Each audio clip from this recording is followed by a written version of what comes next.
دوسرا انہوں نے سوال بھیجا ہے کہ آج کے دور میں نبی علیہ السلام کی بارگاہ مقدس میں ان الفاظ سے استغاثہ کرنا درست ہے؟ مثلا یا شافع محشر،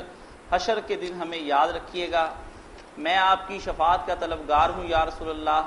یا رسول اللہ امت بدحال ہے، ہمارے لیے خیر کی دعا فرمائیے، اے خاصہ خاصان رسول وقت دعا ہے، مجھے در پہ پھر بلانا مدنی مدینے والے۔ کچھ باتیں تو بیٹا ایسی ہوتی ہیں کہ وہ بظاہر خطاب ہی ہوتا ہے، جیسے باتیں کریں مگر مقصد باتیں کرنا نہیں ہوتا، اپنے دل کے جو جذبات ہیں ان کا اظہار ہوتا ہے۔ جیسے میری ماں فوت ہو گئی ہے،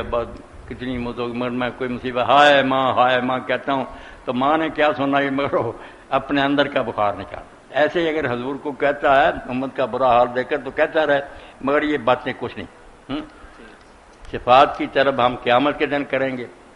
اب اللہ سے دعا کر سکتے ہیں کہ اللہ ہمیں رسول اللہ کی شفاعت نصیب کرنا، یہ کہا کرے کہ وہ وقت آئے تو اپنے رسول کو اجازت دینا کہ ہماری سفارش کرے،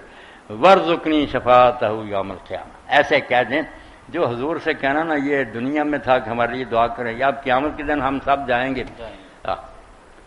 باقی اب نہیں موقع کہیں آیا کہ اب ہم کہتے رہیں۔